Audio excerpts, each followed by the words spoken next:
Millwall ended QPR's 6-game unbeaten streak at Loftus Road on Saturday afternoon with Rumarn Burrell's 85th minute consolation goal, not enough to overturn first half strikes from Femi, Azeez and Mihailo Ivanovic, both of which came against the run of play. If you're new to the channel, hello, my name is Connor, aka Hoopser, and on this channel I cover all things QPR. In this match reaction, I'll be going over all of the key moments from Rangers' first home loss of the season, so if you like what you see, make sure you hit like and subscribe, and if you want to support the channel further and get access to even more exclusive content, check out my Patreon in the description and comments below.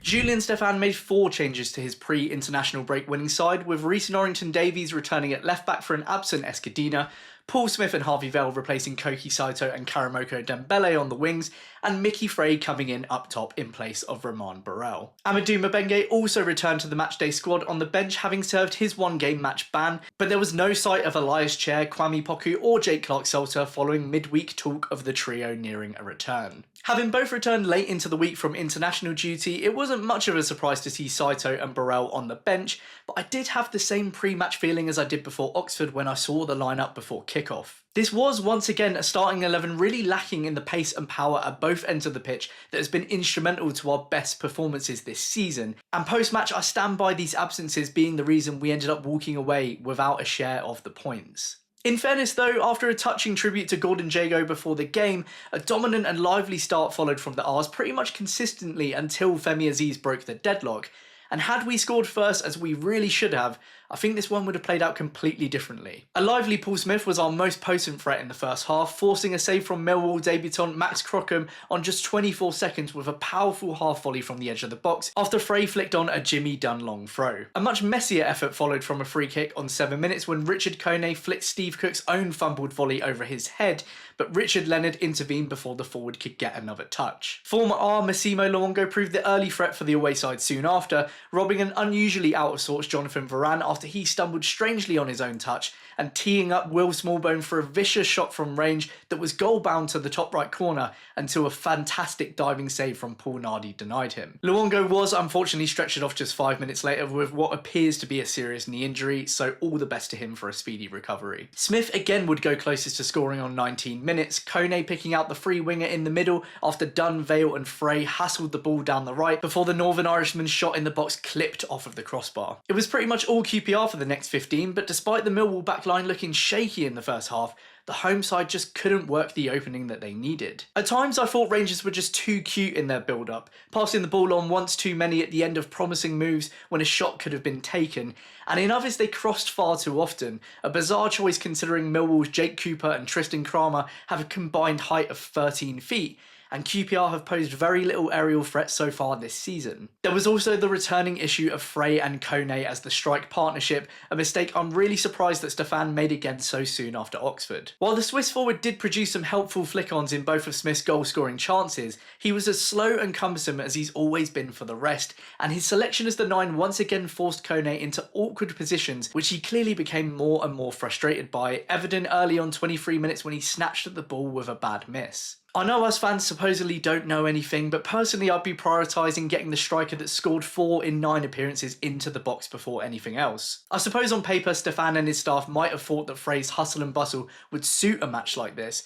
but it really stunted us more than it gave us any kind of physical advantage. For me, if we're always going to play with 2 strikers, I'd much rather that be with Ryan Colley. He's not a like-for-like replacement for Burrell, but I think he would get us much closer to the style of play that we've profited from the most this season so far, and as a young asset, he is going to need minutes sooner or later. I really like a lot of what I've seen from Stephan so far this season, but Frey starting in back-to-back home games, not so much. He will have a part to play over a long season, but that has to be from the bench to close matches out going forwards. Eventually, against the run of play on 36 minutes, QPR were of course punished for not capitalising on their own chances. And as often seems to be the case after the R's pass and pass to no avail, Millwall scored from just 2, Billy Mitchell pumping the ball long over the top to Azeez, and the winger's heavy first touch and shot initially saved by Nardi before he tucked the ball away from the rebound. Now there's already been a lot of debate about who's at fault for this one between Cook and Nardi, and while the real answer is probably a bit of both, I think Cook shades this one for me. You just can't be letting a ball like that bounce over your head, and while he can be seen gesturing to his keeper to come out for it, that's on our centre-backs to prevent first and foremost. foremost, especially against a side that we knew would be looking to hit us on the break. Unfortunately, this is what you're going to get from a 34-year-old centre-back more often than not, and while he played well against Oxford and Bristol City, the fact he's been in the side for all three of our losses so far this season does say a lot. Like Frey, this one really goes back to team selection, and why Mbenge wasn't put straight back into this side after his suspension, I have no idea. He may be a walking yellow card, but the reality is this backline feels much sturdier with him in it than without, which he went on to prove when he replaced an injured Liam Morrison in the 54th minute. To make matters worse, Millwall struck once again before half-time, and it really could have been 3 had Ivanovic made contact with a dangerous curling cross from Azeez on 42 minutes after Nicholas Madsen had his turn at losing the ball. Their number 9 more than compensated for it in the final minute of added time though, when both Varane and Cook missed Azeez's next delivery into the box, and Ivanovic got the better of Norrington Davies to steer the ball home. The away side initially picked up exactly where they left off in the second half, and having called in all of his subs at half-time and made triple chances in much better game states previously this season, it was surprising that Stefan waited until the 54th minute to make any changes at all, with Dembele and Mbenge replacing Vale and Morrison. Realistically, if we were going to have any chance of truly getting back into this game, I think those changes needed to have happened at the break. You have to give credit where credit is due though. Millwall defended their lead valiantly for the remainder of the game, and despite Rangers having a total of 20 shots over the 90 minutes, and rarely did we look like getting the better of them. With no chances since his first reshuffle and QPR bizarrely trying to play balls wide into the channels for Frey to run onto of all people, Stefan reached for another double sub exactly 10 minutes later, Burrell and Saito coming on for Smith and Frey, and even then it took another 10 before either of those introductions got a sniff of the ball. I've already touched on this, but this was an unusual off day for our central midfield. Madsen has predictably caught some of that flack because seemingly old habits die hard, but I thought it was Varane that was bizarrely off colour, often chasing shadows and sheepishly playing the ball backwards, when at 2-0 down we really needed someone more than ever to be driving us up the pitch. Stefan seemed to recognise this on 72 minutes, making his 5th and final change with Kieran Morgan replacing the Frenchman, and I thought he played that role well. Going back to that strike partnership point, I do think in some games we'll profit more from having a third midfielder in there like last season, whether that's a traditional number 10 or someone like Morgan to press in front of that double pivot. QPR chances did follow, but Millwall stood mostly resolute. Morgan's attempted volley on 78 minutes was deflected for a corner that Dunn nearly scrambled in, and Cook's header from Mbenge's curling ball in the aftermath looped well over the bar. Again though, the reality is we just weren't going to score in the air, and Burrell's goal back on 85 minutes was proof of that, with a fleeting moment of passing and precision finally unlocking the Lions' defence. It started with Burrell hassling and winning the ball down the left and picking out Dembele in the middle, the Rangers number 7 driving forward and cutting inwards before intelligently playing Saito in behind to square to the Jamaican to tap into an empty net. With 5 minutes to go plus 8 minutes added on, QPR had enough time to fight back for a point, and Burrell nearly proved to be the hero once more when his header arched painfully over the crossbar on 93 minutes. Rangers just couldn't find that equaliser though, Cook bizarrely opting for an unlikely overhead kick on 96 minutes to no avail, and soon enough the final whistle was blown on their first home loss of the season.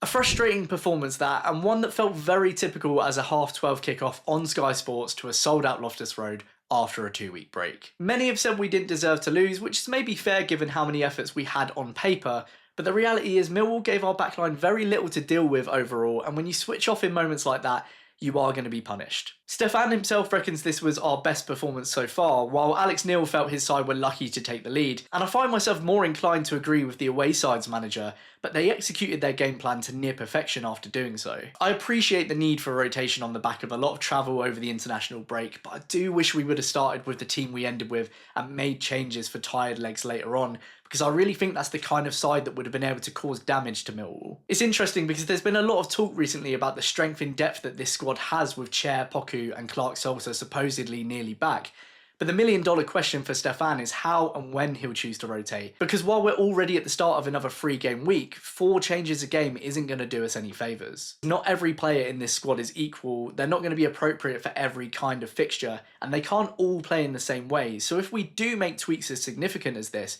the game plan will have to be adjusted accordingly too. Hopefully this is just a small blip in what's been a very good last 6 or so weeks for Rangers, and we bounce back on Wednesday night at Swansea by putting out our best available side to start with. Anyway, that's just my thoughts on the game. What did you think? Please let me know in the comments down below. If you've enjoyed this match reaction and you'd like to see more, you're new to the channel, please consider hitting like and subscribe. And again, if you fancy supporting the channel further, you can check out my Patreon below. Thank you so much for tuning in, and hopefully I'll see you next time for my Swansea match preview. Cheers!